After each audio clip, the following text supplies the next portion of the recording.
pagpapatuloy ng ating discussion sa iba't ibang uri ng mga spas. And in the previous meetings, napag-usapan natin yung patungkol sa day spa, napag-usapan natin sa destination spa, the medical spa. But today, atin naman pag-usapan ay patungkol sa kung ano ang resort spa. Ang isang resort spa bilang isang amenity na matatagpuan natin sa kalagitnaan ng tinatawag natin na hospitality industry.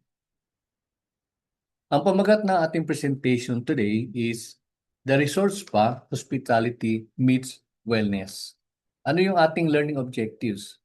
By the end of this presentation, by the end of this session ay inaasahan natin na mga students ay magkaroon, number one, ng kaunawaan or definition kung ano ang resort spa at paano ito ma-differentiate sa ibang mga spa, sa day spa at maging sa destination spa, na kung saan ay ano yung kanyang papel, ano yung role as an amenity versus a primary purpose spa.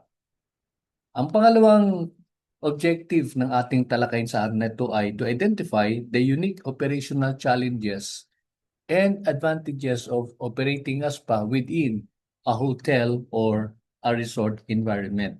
At ang pangatlo ay maipaliwanag, ma-explain how a resort spa serves both the hotel guests and local clients and how it will contribute to the overall guest experience and revenue of the property. Ngayon, pag-usapan natin ang mga detalye ng ating talakayin sa araw na ito. And then, una sa lahat, bilang mga massage therapist, mahalaga na or mga mag-aaral ng spa management course ay maunawaan natin kung ano ang mga bagay nito sapagkat ito magbibigay sa atin ng kaunawaan ng understanding patungkol doon sa mga iba't ibang mga spa at kung paano sila nag-ooperate at paano tayo maaaring makipag-interact sa kanila. So today, we are going to talk about the type of spa that most people dream about when they book a vacation.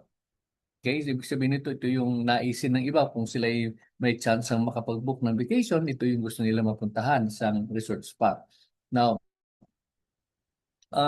tingnan natin, let's have a look at what a resort spa all about. Ano ba yung maaring niyang mai-offer? Ano ba meron sa tinatawag natin na resort spa?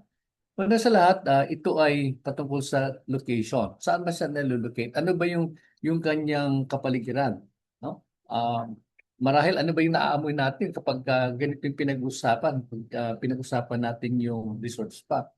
Maaring ito ay overlooking the ocean or maaring sa isang napakagandang garden, tahimik, no? At maamoy mo yung mga simoy ng hangin na kung saan ay tila naamoy mo din yung mga halaman, ng mga halamang bulaklak na nakapaligid sa area.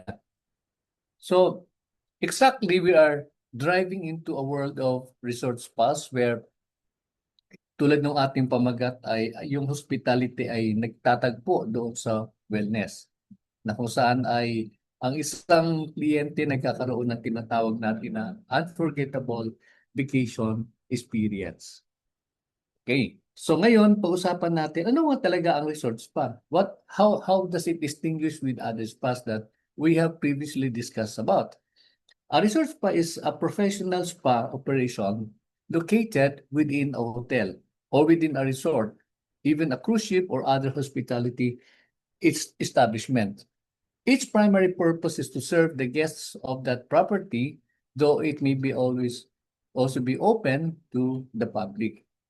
So ibig sabihin po noon ay hindi lang po ito para dun sa mga client ng property, maging ito ay open para sa lahat na gusto mag-avail ng serbisyo ng isang resort spa. The spa is an amenity that enhances the guest stay, not the primary reason for the trip. Ibig sabihin po noon mas lalo niyang pinapaigting ang dahilan ng pagstay. Hindi lang sa ito ay dahilan na kailangan mo magbakasyon, kung hindi yung pangyayari na kung saan ay ikaw ay nasa isang lugar na kung saan ay mas na-appreciate mo yung iyong pagkakaroon ng bakasyon. Okay, una sa lahat, ang resort spa ay bahagi ng isang property na kung saan ito ay isang maliit na bahagi lamang kung tutuusin, no? And ito'y kaakibat doon, kasama doon sa tinatawag natin na accommodation, mga pagkain sa or mga serbisyo ng isang restaurant, maaari may mga pool, at iba't ibang mga recreational activities, no? So, ibig sabihin nun, pagpatungkol ito sa mga kliyente, ito ay nagbibigay sa kliyente ng ika nga ng added advantage, no, additional ika value for money, no? At ito ay nagbibigay ng ika nga ng convenience na kung saan ang focus niya ay pagkakaroon ng isang luxurious, convenient experience that complements the guest's overall vacation. Ibig sabihin nun yung kanya pagbabakasyon ay na lalo siyang, tulad na banggit natin kanina, lalo siyang na-enhance. Okay? At yung kanyang sa design niya ay na ano na to, integrated, ika nga, no? Kasama na doon sa design ng property na kung saan na ito ay naging isang prominenteng bahagi ng isang hotel o ng isang resort. Okay? Ngayon, talakayin naman natin, ano ba yung comparison ng tinatawag nating day spa as against dito sa resort spa? Okay. Una sa lahat, pag sinabi nating resort spa, ang kanyang location ay ito ay standalone, no? At local retail area inside a hotel or resort, primarily serving the clientele na kung saan ay ito ay maaring mga kliyente na nagmumula pa sa iba't ibang mga lugar. However, ang resort spa is also open to local tourists, no? Yung mga nasa malalapit na lugar na gusto nila magkaroon ng ganitong klase experience na makapag-relax sila. At the same time, they would also experience kung ano ang nai-offer ng ng spa na to, particularly doon sa mga massages na standard massages na maaari nilang maranasan. Okay? So, ayun, no, when it comes to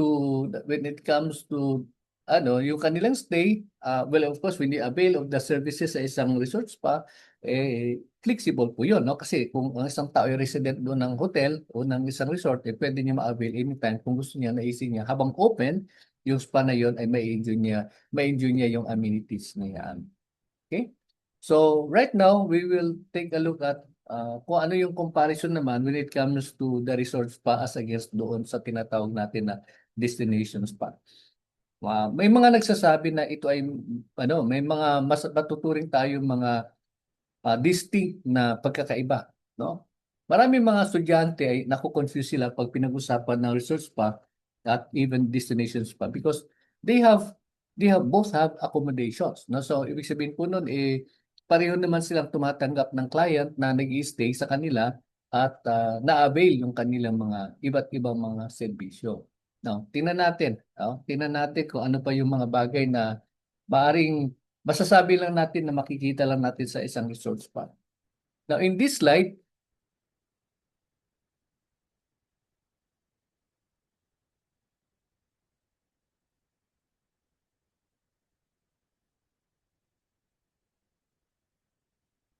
kuhain natin yung ating nahandang slide, no, patungkol dun sa dito sa ating presentation neto and for a while.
Katulad nating nabanggit kanina na ang ating isa sa mga yung mga key characteristic ng ating pong resort spa is that bahagi ito ng malaking property na kung saan ay ito ay isang may kanya sariling operation maliban doon sa accommodation, sa mga maaring may sa restaurant, sa pool and other recreational activities na isang resort. At also ito din ang nagsisilbi na kung saan ay pinagsisilbihan din niya yung kanyang mga kliyente na nag-stay doon sa resort at kalimitan ito ay dahilan para sa kanilang bakasyon o sa kanila maaari sa kanilang for business purposes. At ang pangalawang maaari natin makita na katangian ng isang resort spa is ito ay nakafocus doon sa pagbibigay ng isang luxurious na or convenient na karanasan na kung saan ay nagbibigay ito ng overall complement doon sa pagstay ng isang guest doon sa particular o dito sa particular na resort na ito. At ang pangatlong katangian ng resort spa ay ito ay yung kanyang pagka-disenyo ay naka-integrate doon sa kabuuan ng resort na yaan. And then kaakibat na rin yung mga iba't ibang mga serbisyo na na magre-reflect no kung ano yung meron sa isang lokal na kultura o environment o yung maaaring tema ng lugar na iyon. Kaya yun napakalaga na maunawaan natin na yun yung pagkakaiba ng ating resort spa at yung kanyang mga feature na mga primary mga amenities na matatagpuan natin sa ating resort spa. Now, in this slide makita natin ngayon, pag-usapan natin ano ba yung comparison ng resort spa doon sa day spa. Okay. Now, dito ngayon i-feature natin yung sa day spa, no? Well, of course, ang day spa this is a standalone local retail area sa day spa or resort spa, I'm sorry. Ang resort spa natin ay standalone siya na isang matatagpuan natin na activity o na isang serbisyo na nakalocate sa isang hotel o isang resort. Ang kanyang pangunahing kliyente ay of course yung mga lokal na nakatira doon sa area na yon at yung accommodation naman ay available para sa lahat na gustong magkaroon ng ganong klaseng experience doon sa resort na yan. Okay? Magkaiba lamang po doon when it comes to the primary purpose because normally kung ito naman ay patungkol sa isang day spa, ang kanilang primary purpose ay pagkakaroon ng ma-experience nila yung pampering, kaya nga, no, yung self-care. At yung secondary purpose na yan ay yung pagkakaroon ng vacation. Now, this is when it comes to the resort spa. Okay? When it comes to the operating hours ng isang resort spa, normally ito ay nagkakaroon ng extension, no? Kasi depende yan sa oras na available yung kliyente in that area. Okay? Now, let's take a look at the comparison naman between the resort spa and the destination spa. Kapag resort spa, ang kanyang amenity ay hindi lamang naka-confine doon sa isang area, no? Well, of course, sa isang resort kasi marami siyang mga services, marami siyang mga halimbawa yung mga entertainment na maaring ma-avail ng client, no? Doon sa resort na 'yan. And guests are primarily vacationers or business travelers. So ang bisita ng mga resort spa ay karamihan niya mga bakasyonista, no? Or maaring mga negosyante na mayroon silang mga business meetings, ika nga, and they would like to have a little time of leisure, ika nga, no? And the spa competes for guest time with golf pools, beaches, or casino. So, yung kliyente ng spa na to ay nakipag-ano din siya, no? Makikipag-agawan po siya dun sa mga guest na maaring mag-avail ng iba pang amenities ng resort na yan. Halimbawa, ng mga pools, o kung may mga beaches man yan, yung tabing dagat, and casinos, and etc. etc. Now, the focus of the resort spa is primarily on pampering and relaxation, and it is given during the trip na kung saan ay yung client ay nagpa-reserve dun sa spa na yon. Whereas yung destination spa naman ay ganun din naman yung servisyo niya. Kaya lang ang primary reason for going to that kind of a destination spa is simply for wellness or for spa services. So very specific yung kanyang naisin. And then the guests are wellness seekers or for a specific health journey. So yung mga pumupunta sa destination spa, malinaw sa kanila yung kanilang layunin. Malinaw sa kanila yung kanilang purpose for going into that kind of a place. Halimbawa, kung ikaw ay pupunta sa the farm in San Benito, no, or the farm of San Benito, yun po yung purpose mo na alam mong pupunta ka doon para magkaroon ka ng detox, magkaroon ka ng katahimikan, at the same time, ma-enjoy mo yung mga pagkain lokal, ng mga organic na mga pagkain, and things like those. So, ibig sabihin nun, sa destinations pa naman, lahat ng activity ay na-structured na yon. No, ibig sabihin, bago ka pumunta ron, meron ka ng programa for yourself na inihanda nung property, no? Inihanda nung destinations pa. And then, ang kanyang pinaka-main focus is for one to have ika nga lifestyle change, no, pagkakaroon ng transformation. Okay, saan sila maaaring magkakahalintulad, no, between the resort spa and the destination spa? Pareho naman sila when it comes to accommodation. Nagbibigay sila ng overnight stay, the overnight accommodation. And then pareho din sila na mayroon pong spa treatments, for example massage, no, and then the facials, etc. and etc. And of course, ang ini-employ nila ay mga properly trained or licensed mga massage therapists, and often located in beautiful, serene environments. No? So kanyang kapaligiran ay maganda, tahimik, at kumbaga maaliwalas. Okay? And ano pa ang kanyang pagkakaiba? Makikita din natin dito na ang ayan. Now, when it comes to the operations and ng dalawang ito, mapapansin natin na ang isa sa mga pinakamasasabi nating pinakamalaking operational challenge for a resort spa is serving to different client bases simultaneously.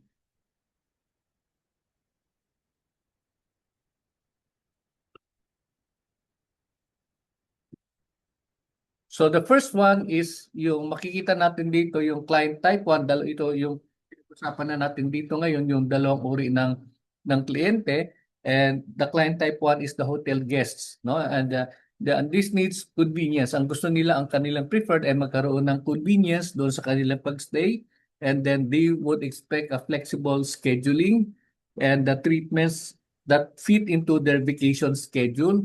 At yun yung ano nila, yun yung kanilang dinidesire na ma-achieve, no, ma-enjoy nila during the stay doon sa isang resort na yan.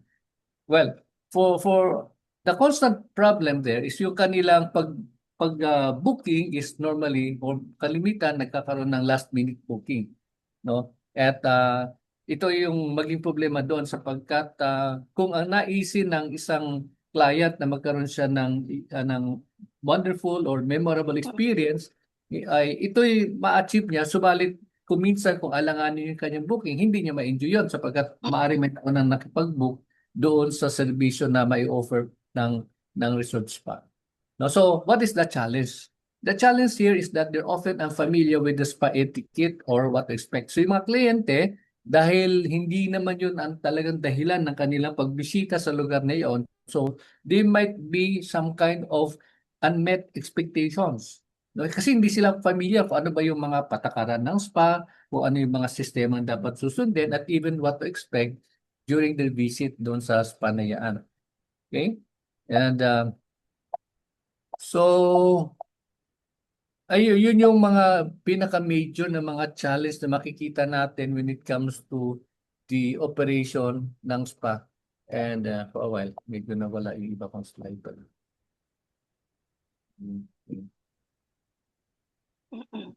Ayan.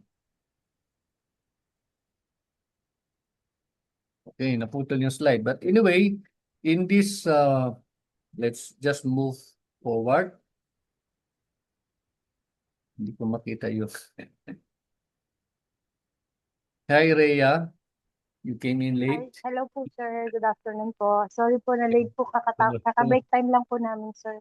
Okay. Tumuloy-tuloy na ako. Sandali kasi parang nawala yung iba kong slide dito. Sorry po sir. Sorry po sir, I'm late. Oo. Oo. Naputol yung slide eh. Yung inanda kong slide. Tingnan na lang natin dito. Okay, forward.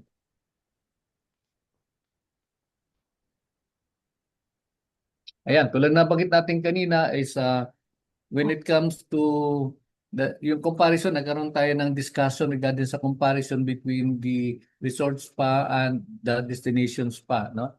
So yung pong i-discuss na rin natin kanina na pagka when it comes to the resort spa, kalimitan ng mga client diyan ay mga walk-in, no? Whereas sa destination spa ay talagang nakaprogram yan, months ahead, no? Or even longer, no? Pinaghandaan yan at yung yung mga staff nung staff ng destinations pa sila na yung nagse-set ng mga programs, ng mga schedule and even activities na maaring ma-avail ng client dito sa ating destinations pa.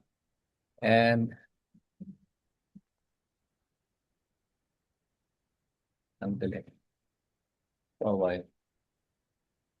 Saan kaya napunta yung iba kong slide? Mahaba pa tong slide na to eh.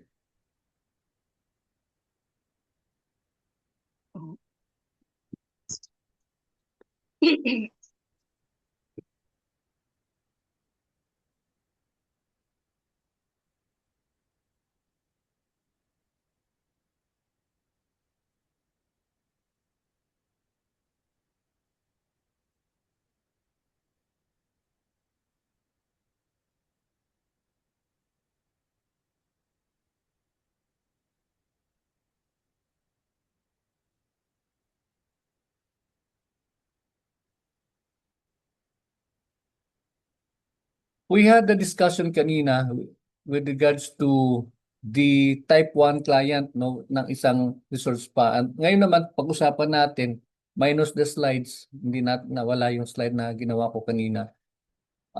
When it comes to the local clients, ano yung paano sila kini-cater. No, so in here we can see that yung mga local clients ay they tend to be what? They tend to be parang kalimitan sa kanila mga walk-in, no? They would just like to go to visit, not particularly the resort itself, but the service that can be found dyan sa spa na yan, no? Dyan sa resort na yan.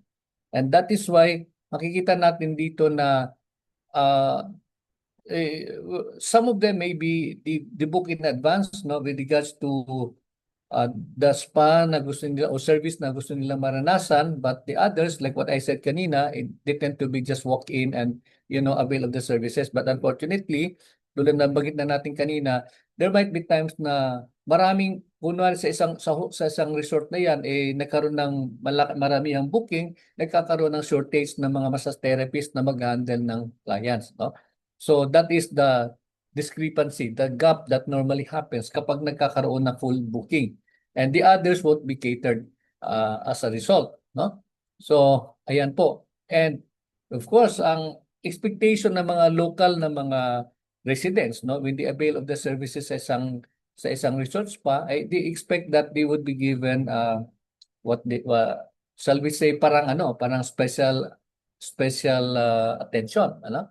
But however, like what we said, when it comes to lalo na pag season, pagka kunwari mga holidays na long holidays na ganun mayroong mga advance booking at yung nga hindi na sila makikater. So that is the problem. Now, what about the operational headaches? Kanina naman mention natin yung patungkol doon sa mga peak seasons na kung saan ay marami sa mga guests ay hindi makaka-avail ng mga services kasi tulad nga sinabi nga natin, yung mga therapists naman, yung mga manggagawa ng isang spa establishment, na limited lang po yan, no? Yung kanilang manpower because they are anticipating that it is not whole year round na marami talagang client, no? Kasi pagdating sa mga panahon na peak season na nabanggit natin kanina, that's the time that there would be so much clients coming in and ma-overwhelm yung spa na yun, no, when it comes to the service that they will be giving to their clients. Kaya nga dito maitsapwera yung mga local residents that who might want to avail also of the spa services. Okay, so that's number one operational challenge. Okay? At yung pagmamanage ng mga appointment ng clients, ayan, no, medyo yun nga masalimuot masyado po yan. Ha? Kasi hindi naman yan agad nagre-reflect kung kumusta yung kunwari ano yung dami ng mga clients at ang dami din na makikater ng spa establishment. Hindi hindi siya magtutugma no at times. Kaya yun yung maging problema diyan lalo na kung ang mga client ay mga walk-in no. They just would like to take a peep and then they would just like to enjoy. Ang malungkot yan kasi many of them would be coming from not quite near areas, no? Medyo malalayo ding lugar. And then only to find out na fully booked na yung massage service. And so they have to wait for long hours para ma-avail nila. And that would be very, very, very frustrating. Okay? So, ayan na po. At ang isang bagay din na operational headache na sinasabi natin when it comes to the resort spa is yung pagkakaroon ng mga changes, sudden changes of weather. Okay? Pag-change ng mga even the plans itself ng mga bisita, no? Kasi hindi naman masasabi na maging smooth sailing 'yan, no? Unlike yung tulad ng napag-usapan na natin sa destinations pa, talagang plansado yung mga activities. From day one until the last day ng stay, talagang nakakahon 'yon. Mayroon siyang specific na activity and then may mga taong mag-aasikaso diyan, magdi-deliver niyan and so on and so forth. So everything is properly tailored, no? Is properly done. Ayun. So yun yung malaking challenge niyan. So as a result, yun, magkakaroon ng problema ngayon when it comes to these changes. Minsan magka-cancel yung client, no? So hindi na siya makakapunta and yun nga, it will be a big loss doon sa part naman ng resorts spa. Okay? Okay, now when it comes to the retail, mga produkto na ito yung pag-usapan natin, mga produkto na available doon sa resort spa na yan. The normal pattern is that yung mga clients coming from far places, they could not afford to take so much, no, as whatever souvenir items na meron doon sa spa na ino-offer at the same time, whereas yung mga local clients they could do just that, no, kasi malapit lang yung kanilang location doon sa kanila, yung resort doon sa kanilang tinitirhan, or probably kung medyo malayo, at least they could still afford to load those items doon sa kanilang mga sasakyan. No? Whereas, yun nga, ito nang sabi natin kanina, kapag medyo malapit galingan ng mga clients, wala masyado silang maabi. Now, in this part, like what I mentioned kanina, meron ako kasing hinandang slide when it comes patungkol doon sa ating maaring pag-uusap ng case study. No? Ano ba yung case study? Ang ating pag-aaralan na spa ay yung sanctuary spa. Ano ba yung sanctuary spa? The sanctuary spa is one of the, ika nga, masasabi natin na high-end na spa o resort spa na matatagpuan sa Dumaguete City. Okay, so what can we see here? No? For a while. Ayan. So, yung ating based sa ating discussion, nagfi-fit in dito yung yung sanctuary spa na kung saan ay napakaganda ng kanyang location. In fact, sabi nga ng based on some materials, award-winning yung lugar na yun, no? Lalo na yung kanilang tinatawag na garden spa. This is a resort spa na ang kanilang pinaka amenity ay yung garden, no? Napakaganda. Okay, it has different pavilions, ika nga, no? May mga pavilions siya, may mga nestled mga places siya na palibot sa property ay yung mga waterfalls, may mga ponds, no? At maganda yung kanyang yung kanyang foliage, no? Yung tropical foliage, baliwalas, maraming puno, maraming bulaklak, maraming tanim. At isa sa mga unique feature ng sanctuary spa na ito ay yung kanyang tinatawag na Watsu. Ano yung Watsu? Yun yung water shiatsu. At alam naman natin, no, pagka pinag-usapan yung water shiatsu, mayroong isang maliit lang na pulyaan tapos maraming uh, mayroon siyang mechanism na nagpupush naglalabas ng mga water na namamasahe ka through the use of the water, no? So, pero ikaw ay nakalublog dun sa pool na yaan, no, ng Watson pool na yaan. And then kilalang kilala din ang sanctuary spa na kung saan ay lahat ng ginagamit nilang mga ingredients, halimbawa yung mga coffee, yung ginagamit nilang mga halimbawa na mga coconut, no, and other products doon sa services nila ay locally produced, no? So, yun yung ano nila, yun yung kanilang amenity. So, dito makita natin, na nasabi natin kanina, hindi exempted yung sanctuary spa doon sa mga challenges na nabanggit natin kamakailan, no? When it comes to the booking, the change of booking, things like those, and then yung mga walk-in as against doon sa mga hotel guests, yung sa mga resort guests na hindi naman primarily ang kanilang layunin ay ma-avail yung spa because of the other services that can be found in that property.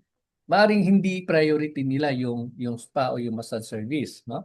So yun yung malaking challenge po diyan. And then like also na mention natin mga sudden change of the weather, cancellation of booking. So yun yung mga problema doon when it comes to the resort spa. Now, ano ba ang ating maaring masasabi nating learning nugget, no? And I do not know, nabasa mo ba, Rhea, yung aking assignment sa inyo kanina? No, meron akong tanong Yes doon. po, sir. Okay. Are you ready to share kung ano yung input mo doon sa ginawa kong assignment? Sige nga, tingnan natin kung ano yung input Ah, mo. sige po. Basahin mo yung tanong and then paki-explain na lang para at least maano natin. Ah, yung isang tanong niyo po is the key characteristic of a resort spa. Okay? Keys of characteristics. Yan po. Anong Tapos, sagot mo po?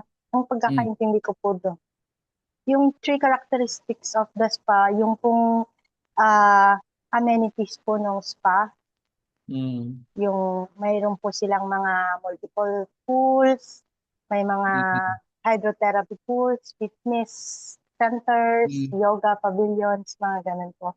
Sports court, mga high-end amenities, mga ganun po. And Okay. then yung mga intensive treatment po nila, yung may mga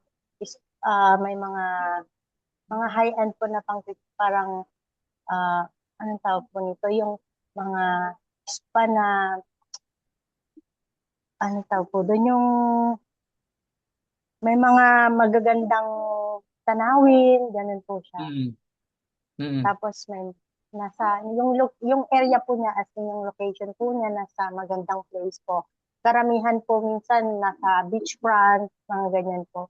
Na Mm. ano, Mm. tapos may amenities din po sila inside and out na mas makakaakit po sa mga tao. Okay. And Yun then po yung yung parang pinaka. mm. Yung pangatlo po, yung parang meron din po silang mga holistic wellness sa Mm. spa nila po na makakapag-engganyo po lalo sa mga tao na pumasok po doon sa kanilang spa. Okay. Sige, thank you. Thank you for your input. Tama yung sinabi mo, and then yung sa panghuli i-emphasize ko lang na yung ginagamit nila ng mga ingredients normally ay mga locally produced. Kaya meron sila mga Yes. sariling mga farm. Okay?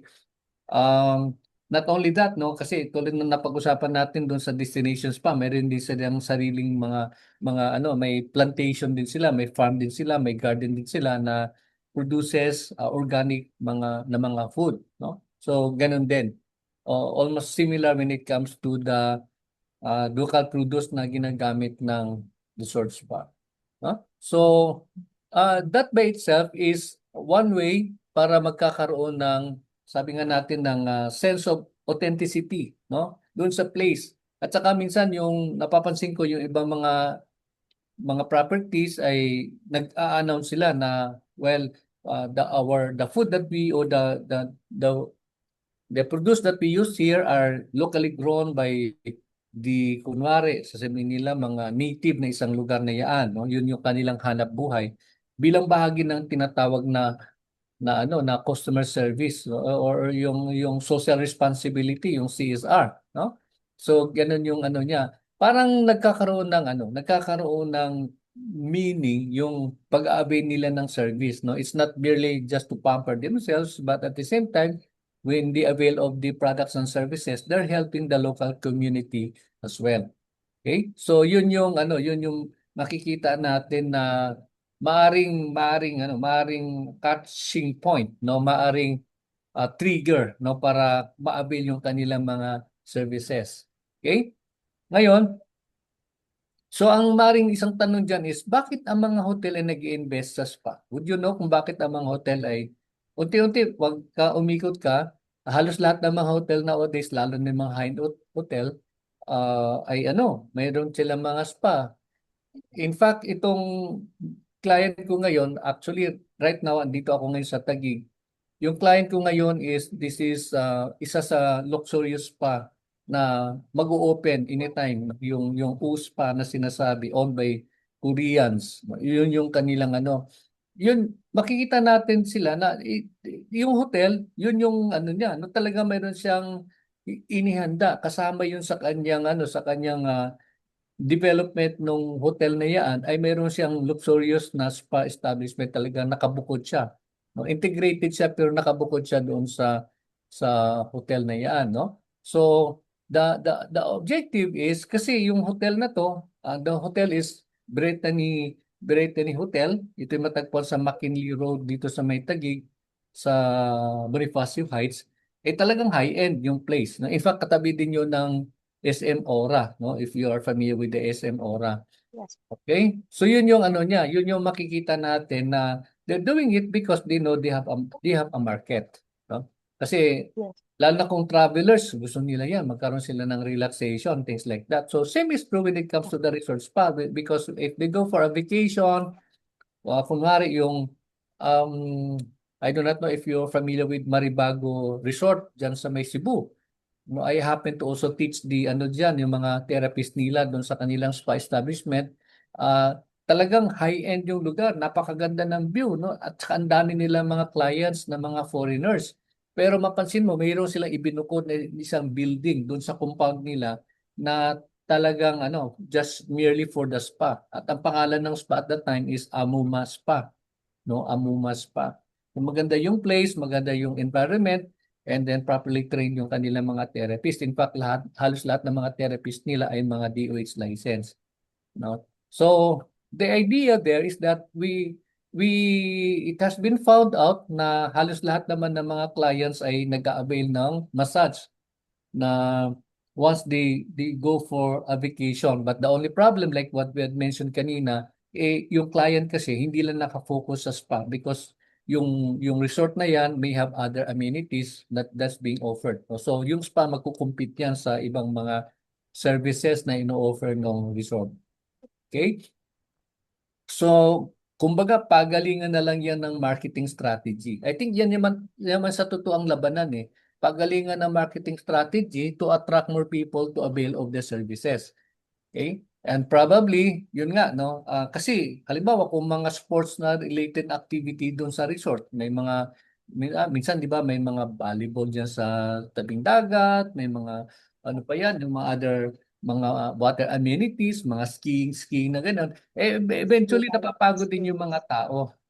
Napapagod yung mga tao. So, the logical thing to do is, once you are tired, you go to for a spa, no? For a massage. Ayun. So, yun lang, yun yung challenge, that you have to make sure that your spa establishment is so attractive, no? And of course, yung services na ay kalat na kalat doon sa property, para at any given time, pagka pagod yung client, meron siyang option agad na pupuntahan. Otherwise, matutulog na lang yan. Didiretso na sa kanyang silit at higa na lang doon. So, walang kita yung spa doon sa area na yon sa ganong situation. Okay? Ayan, no? So, yung kanyang other revenues is probably dun sa mga treatments na kanyang ibibigay, no? Because some women, I do not know if you're familiar, di ba? Ang isa sa multi-billion dollar industry is yung pampering thing, no? Yung pagpapaganda, yung mga ganon. So kung mayroong ganong offering ang resort spa, ay mas maganda, no? Hindi lang siya naka-confine doon sa massages, no, na maaaring mai-offer, which is very very common, no? Ayan. Yes. And then, meron din yung tinatawag na branch differentiation. No? Kasi tulad na sabi natin kanina, very highly competitive yung industry ng pagmamasahe, lalo na when it comes to the resort. Kailangan mayroon siyang branding na mayroong kwento, no? If you sa inyong case diyan sa area ninyo, if you happen to put up probably your own spa establishment, kailangan yung branding ninyo is samahan ninyo ng kwento. Dapat merong ganong klaseng ganong klaseng packaging, no? Why did you came up with this kind of a spa? Bakit ganito yung amenities? Ano ba yung kwento niyan? Ano ba what drove the owners to come out with such kind of a concept? Yung mga ganon, no? So, ayan yung malaking challenge diyan kasi maraming naglilipan ng mga spa eh. So, ang inyong role talaga diyan is to rise up above the rest, ano? Na mayroong kwento, no? Na mayroong kwento. Parang halimbawa katulad nung alam naman natin 'di ba yung kwento ng Coca-Cola, no? Bakit siya naging ganun naging laganap yung desire ng tao na mag-avail nung Coca-Cola na 'yan. 'Di ba? Alam naman natin yung history niyan.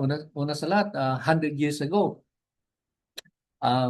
Hindi siya purely for refreshment, kung hindi yung cola na yan ay gamot yan para sa mga parang digestive problems, no? And then ginawa nila pinakisyan na husto na kung saan ay mayroon silang nilagay ng mga sekreto ng mga ingredients, things like those. In fact, alam naman ng marami na yung original talaga na Coca-Cola, may talaga may cocaine talaga yon. Mayroong drugs talaga yon, no? Pero ngayon, hindi natin alam kung ano natin lang composition, but of course, ang isang kilalang kwento dyan sa Coca-Cola is, sabi nila, yung formulation daw yan ay nakalagay sa 2 volt. Ganon. 2 volt. Hindi pwedeng na sa 1 volt. Hinati nila yung formulation at nilagay nila sa isang napakalalim na lugar na kung saan ay walang makakita niyan except lang yung authorized lang na tumingin at alamin at gamitin yung mga ingredients na nasa Coca-Cola. So, same is true when it comes to the massage. Kailangan, o yung spa establishment, kailangan may kwento siya. No? Kailangan hindi lang sa sumulpot ka lang ng parang kabuti and then nag-operate ka na as gano'n. Dapat may kwento. No? Yung client ko ngayon dito sa Taguig, ang USPA actually ito ay parang ano to eh, parang first letter ng pangalan ng owner na Korean, pero ang kanilang concept is holistic, no? Holistic sila na treatment, yung ganun-ganun, and so on and so forth, no? So, mayroong kwento. Mayroong kwento na aside from this is a foreign-based na company, meron naman silang success story, ika nga, dun sa Boracay. Actually, doon nanggaling sila sa Boracay and then lumipat sila sa Manila. And here it comes na kanilang ano sa Manila is talagang luxurious na packaging, no? Parang class AB, no? Class AB sila, pang high-end talaga. At hindi lang pang local high-end, kundi even for foreigners like mga Koreans. Okay? So, yan yung makikita natin na mga opportunities, no, na makikita natin dito sa ating resort spa if and when you intend to come out with a resort spa. Okay, so we're about to wrap up at ano ba yung mga natutunan natin at dito natin makikita na well, tulad na banggit na natin, mayroong siyang sariling niche, ika nga, no, when it comes to the resort spa. Yung day spa, nalaman naman po natin na pag ang day spa, within 1 day lang yung services and then everything is there, nobody stays overnight. And then pag sinabi naman nating destination spa, ito ay sinasadyang puntahan. Well, of course, prior to the visit, meron siyang mga program na nangyayari. And then, of course, in-expect na yung settlement ng mga payments, things like those. And then sa medical naman, ito ay uri ng pampering pero more on meron sa mga interventions na mga medical interventions na sinasabi. And then dito naman sa ating pagtatalakay ng resort spa, of course kasama ito sa isang property, no, na isang maganda yung kanyang environment. And then wherein the client would avail of the service, although there are many other services na pwedeng i-avail yung client ng isang resort, ng isang hotel. However, yun nga, the massage or the spa has to compete with the others. Okay? So what I'm saying here is that there must be a balance, no? A delicate balance between ano yung pwede mo may offer na enough to impress the vacationers, no? And if this is being done or run professionally para ma-retain yung local clients, and of course you have enough capital, no, para ma-justify mo yung kasi alam mo naman when it comes to the resort and when it comes to the hotel, talagang talamak dyan yung sinasabi natin ng mga lean months, no? Ibig sabihin nun, it will depend on the peak seasons, no? Pag peak seasons maraming tao, pag lean season naman kukunti yung mga taong nag-a-avail, no? Kaya dapat as an operator, kailangan you have enough resources, no? You can stretch your resources in such a way that hindi ka naman magkakaproblema pagdating ng mga lean months, no? Kasi asahan mo na yan, wala masyadong client na pupunta. Lalo na tigit kung ang area ay may mga pumapasok na mga mga typhoons, na mga weather disturbance, and yeah, really it affects the operation. Okay? So, ang takeaway natin, ano ba yung takeaway natin? Would you know, ano bang takeaway natin sa ating pag-aaral ng resort spa, Rhea? Sa paningin mo, ano yung takeaway? What have you learned Ah, so far? ang ano po, kailangan meron ka pong enough capital. Yes. Yung may resources ka na talagang para sa ano po, sa resorts. And then kailangan po handa ka rin po na um kumbaga ah, yung ine-expect nila minsan ng mga clients na Mm, handa po yung resorts dapat din na yung mga amenities and kailangan ng mga clients na mm, in-expect nila dun sa resort mo is nandun para mm, hindi pupunta sa iba yung client. mm. Okay. So that's that's a good input coming from you. Pero yung overall makikita natin dito na when you operate a resort spa, mahalaga number one, I like to take Barry, what you said kanina, sabi mo nga kailangan enough yung capital mo para masustain mo yung operation niya all throughout. And then pero at the end of the day, ang totoong naman talaga, ang totoong value ng resort spa is not itself na doon sa kanyang profit, no?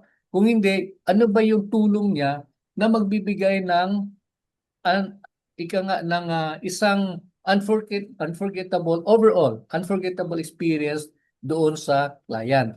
Okay? So Client. paano ano yung contribution niya doon sa resort na yan na dumadagdag doon sa hindi makakalimutang karanasan ng isang kliyente when it comes to the service na na-avail nila, no? So like what we said, marami naman siyang services, marami mga ibang mga activities, pero ang at the end of the day, ano yung kanyang contribution? Kaya mahalaga na yung kanyang pagiging integral part doon sa facility, doon sa property is nakakontribute doon sa overall na nga branding nung resort na yan, no? And going back doon sa Amomas Spa, which is very very popular, especially among mga Japanese people, kasi they love to go there, lalo sa kasi pag sinabi nila yung Cebu, gustong-gusto nila. And then when it comes to Cebu, yun yung primary destination nila. Yun yung Amumas Spa. No? This is a resort spa where you can taste all different kinds of mga masasarap na mga pagkain, and then the other sports activities na nasa dagat, and of course yung kanilang Amumas Spa. No? Isang standalone building siya within the compound na doon pala pagpasok mo pala ay marirelax ka na kasi may mga fountain, maganda yung garden, maganda yung paligid, and then lalo na pagpasok mo doon, merong masahe na masarap, no? Kasi magagaling yung kanilang mga therapist. Okay, so I think that ends our presentation for today and our discussion about the resort spa. And yeah, I thank you kasi dumating ka, pero tulad ng napag-usapan na natin, ako I would always Po. be So, doing my class kahit na wala because yun nga, naka-program yes po. naman to at saka naka-video tayo. Okay, so do you have any clarification, Rhea, before we end our session for today? Ah, So far wala naman po. Wala na? Panonoorin ko Oh, na lang po ulit yung video para oh, mas para, maintindihan ko po yung discussion natin today. para dun sa simula ng ating Yes, activity. Okay, so that will be all for now. yes po. And God bless and see you next Saturday. Bye for now. Thank you po, sir. Bye for now. Thank you Bye, po. Rhea. Okay, thank you. Yes, sir. Thank you po. Thank you. God bless.